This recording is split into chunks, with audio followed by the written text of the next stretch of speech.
Grand جرگے میں معاہدے کے تحت کرم کے راستے آج 87 روز بعد کھل جائیں گے۔ پہلے کانوائے کی روانگی کے انتظامات مکمل، قافلہ اٹل پہنچ گیا۔ چیف سیکرٹری خیبر پختونخوا کی امن کمیٹیوں سے حکومت اور سیکیورٹی اداروں سے مکمل تعاون کی اپیل۔ فتنہ الخوارج کے دہشت گردوں کو ختم کرنے کا وقت آ گیا۔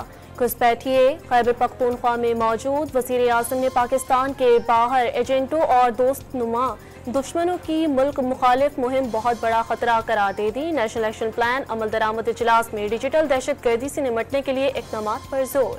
وزیر اعلیٰ خیبر پختونخوا علی امین گنڈاپور کا دہشت گردی کے خاتمے کے لیے قبائلیوں سے مل کر افغانستان سے بات چیت کا مشورہ، ثالثی کے کردار کی پیشکش کر دی۔ ایپیکس کمیٹی اجلاس کے بعد گفتگو میں احتجاج میں گولی نہ چلنے کی بات نامناسب قرار۔ تحریک انصاف ایگزیکٹو آرڈر کے تحت کسی قیدی کی رہائی کی مثال لے کر آئے۔ نواز شریف کے خلاف مقدمات بھی 100 پیشیوں کے بعد ختم ہوئے۔ پی ٹی آئی والے بھی اسی عمل سے گزرے۔ حکومتی مذاکراتی ٹیم کے ترجمان عرفان صدیقی کا اسیروں کی رہائی کے مطالبے پر جواب۔ چیئرمین پی ٹی آئی کا 26 نومبر سے پہلے بیک ڈور رابطوں میں پیش رفت کا دعویٰ، نیا مقدمہ بننے سے رابطہ ختم ہو گئے۔ حالیہ دنوں میں بانی پی ٹی آئی کی جیل سے بنی گالہ منتقلی کی پیشکش نہ ملنے کا اعتراف، بانی تحریک انصاف کے آصف زرداری اور نواز شریف کے ساتھ بیٹھنے کا امکان مسترد۔ سپر ہائی وے پر کراچی آنے والی 2 بسوں سمیت 3 گاڑیوں کا تصادم، ایک نوجوان جاں بحق اور متعدد زخمی ہو گئے۔ ریسکیو ذرائع کے مطابق حادثہ بحریہ ٹاؤن کے قریب تیز رفتاری کے باعث پیش آیا۔ کراچی میں صبح سویرے موسم سرما کی پہلی بارش، شہر کے مختلف علاقوں میں رات گئے بادل برس پڑے، سردی کی شدت میں اضافہ، بلوچستان کے علاقے زیارت، لکپاس اور چلتن کے پہاڑوں پر برفباری سے سردی میں اضافہ۔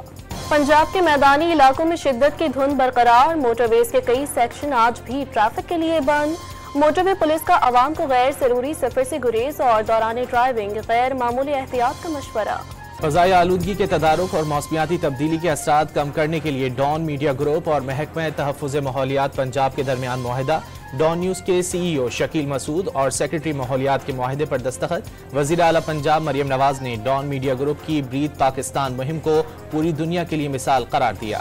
غزہ میں جنگ نہیں نسل کشی، پاکستان نے سلامتی کونسل میں نشست سنبھالنے کے پہلے ہی دن غزہ کی صورتحال پر فیصلہ کن اقدامات کا مطالبہ کر دیا۔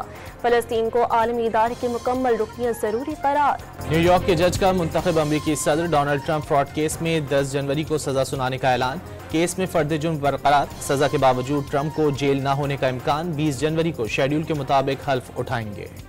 اور کیپ ٹاؤن ٹیسٹ کے پہلے دن جنوبی افریقہ نے 4 وکٹوں پر 316 رنز بنا لیے۔ 73 رنز پر 3 کھلاڑی آؤٹ ہونے کے بعد ریان کلنٹن اور ٹیمبیا باورا کی سنچریاں پاکستان ٹیم کو بڑا دھچکا، سائم ایوب ٹخنے میں انجری کے باعث میچ سے باہر ہو گئے۔